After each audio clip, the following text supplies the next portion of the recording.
Welcome back to another review for Rick and Morty.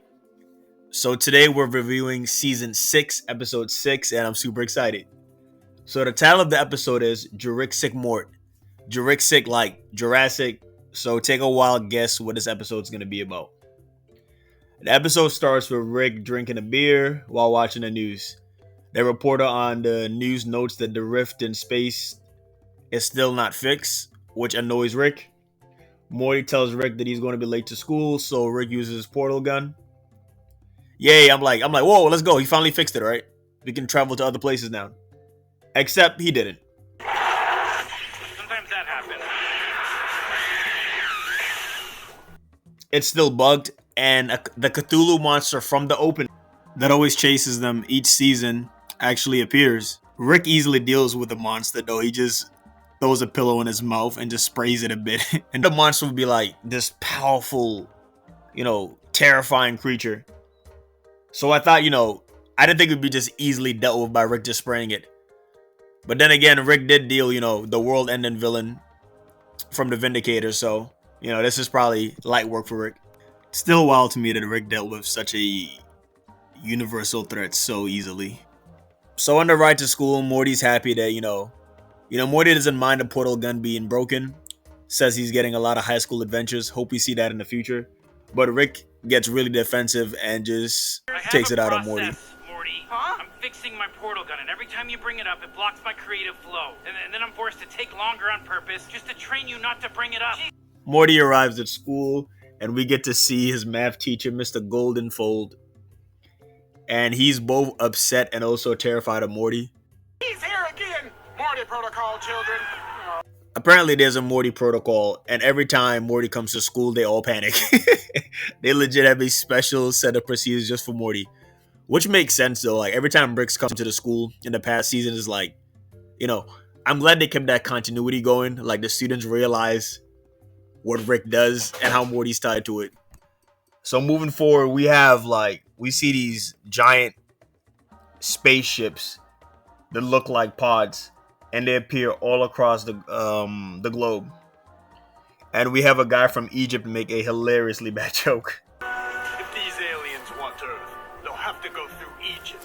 And they can ask mummies how that goes.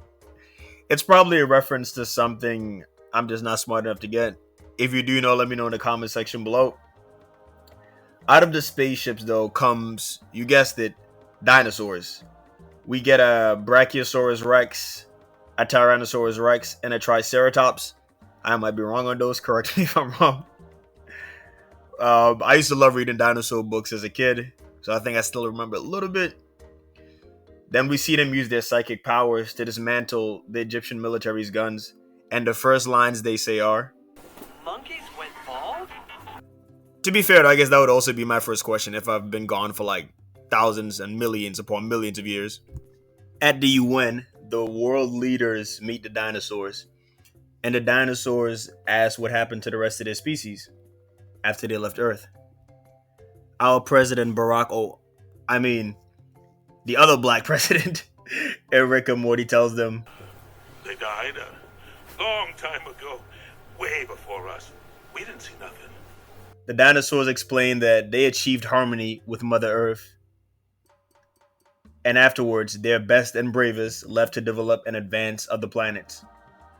The dinosaurs remarked that they're pretty surprised humans took over, since when they left Earth, humans were basically quote-unquote squirrels. The dinosaurs are peaceful, but also they appear very stuck up and judgmental, like holier than thou. We've evolved past non-constructive criticism, so let's agree you've done your best. You're still alive. But surely there was some point between gunpowder and something called Amazon Prime that you folks had to think, are we supposed to be running a planet? Wouldn't we rather make Marvel movies? Once again, Rick and Morty not missing with a Marvel references. Love to see it. But on the list, the list was funny. Like the things that stood out to me were the anime body pillows, jazzercise, celebrity presidents. I wonder who they could be referring to. Gluteal implants, aka BBLs, Crocs, peanut butter sandwiches, and capitalism. Wow, humans have come a long way. Crocs can go though. I think Crocs are extremely ugly. But hey, we got peanut butter jelly sandwiches. The dinosaurs are clearly disappointed in humanity's progress. And they tell the world leaders that, humanity can hang back now. The dinosaurs will now rule the earth. The dinosaurs tell them, humanity's worked hard enough. The dinosaurs, like, they can take a vacation. The dinosaurs will take it from here. Very, very condescending tone. The world leaders, unanimously agree because they figured that the poor people, quote unquote, their words, would kill them if they found out that they had a chance to eliminate, pretty much a chance to not do any work and just have a permanent vacation. I'm not gonna lie, if some other alien species offered that, I'd be pretty upset too if my country doesn't accept or the world leaders don't accept. The president secretly whispers to his general, like asking him if they should nuke the dinosaurs. But the general tells him, I'm on vacation, Curtis. You leaned into this fast. After the summit, we get a montage of the positive impact the dinosaurs are having on the earth.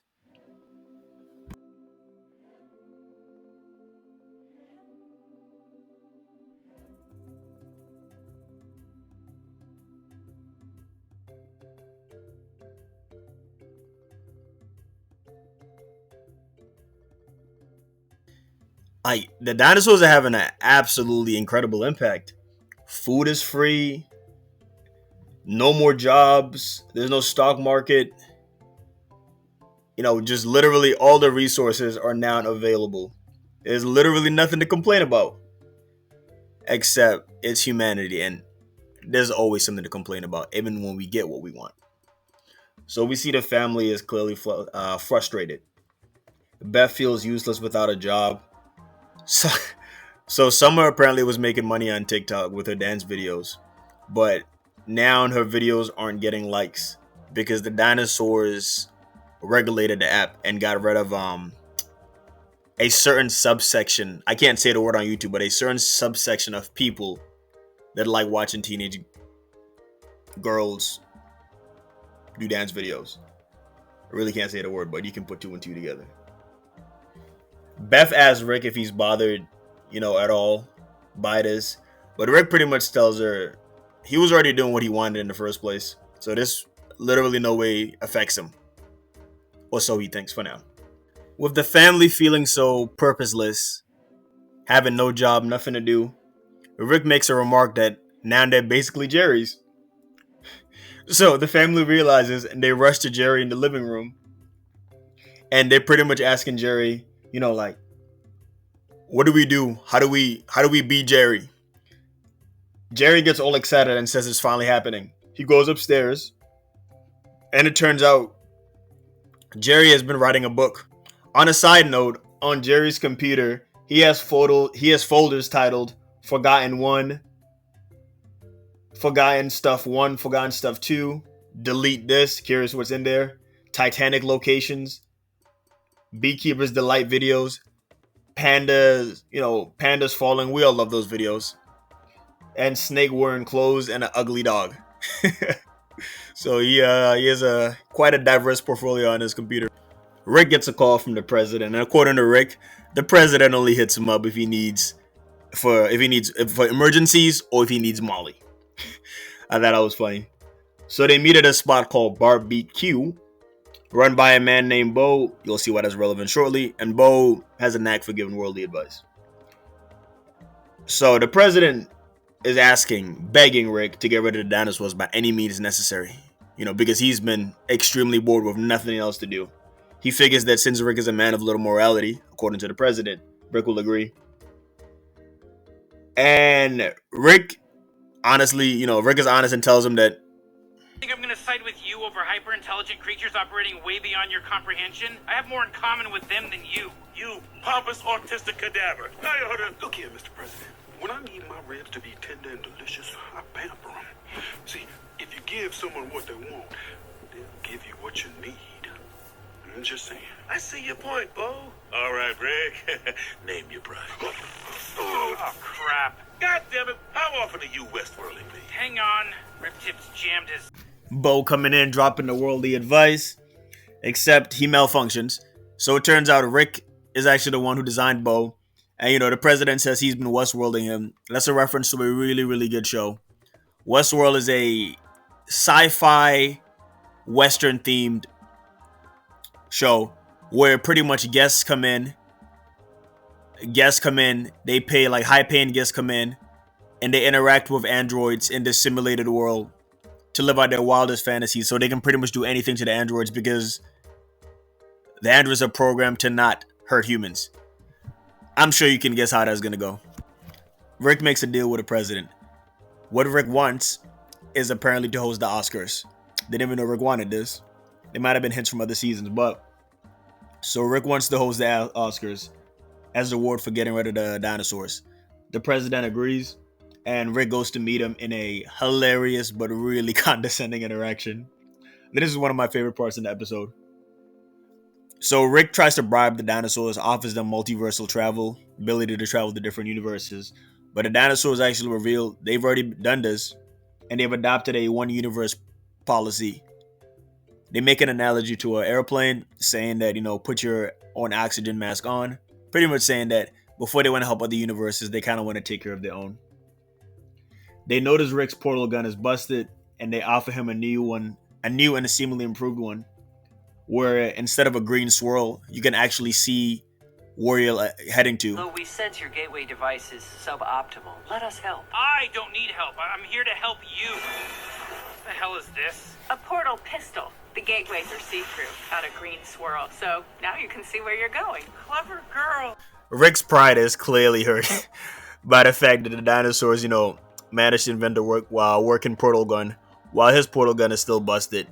And for Jurassic Park fans, I'm sure you noticed the reference Morty made when he said clever girl. Man, I love that movie. He was forcefully teleporting him away, and Rick is extremely upset. So Rick comes up with a plan to expose the dinosaurs. He figures that the dinosaurs have to be hiding something, because only people with skeletons in their closet would virtue signal that hard. His words. My thoughts. I kind of agree with him. On a side note, even though the dinosaurs, portal device pretty much it's clear, you can see through, looks really fancy. Only downside is though, it looks super painful. It just looks like it melts your body down and reconstructs it. I prefer Rick's portal gun. Let me know what you guys think. Rick and Morty travel to a couple of the planets the dinosaurs have been on in order to try to find a clue about, what exactly the dinosaurs are hiding. I'm looking for a few of my, friends. Kind of look like the skull feet that used to live on our planet way before us. Plastic baskets are! Aren't they incredible? We're even making a series of increasingly terrible movies about cloning them in a theme park. Taking, aren't they? It's a common misconception that they roamed our planet. The truth is they rolled, street style.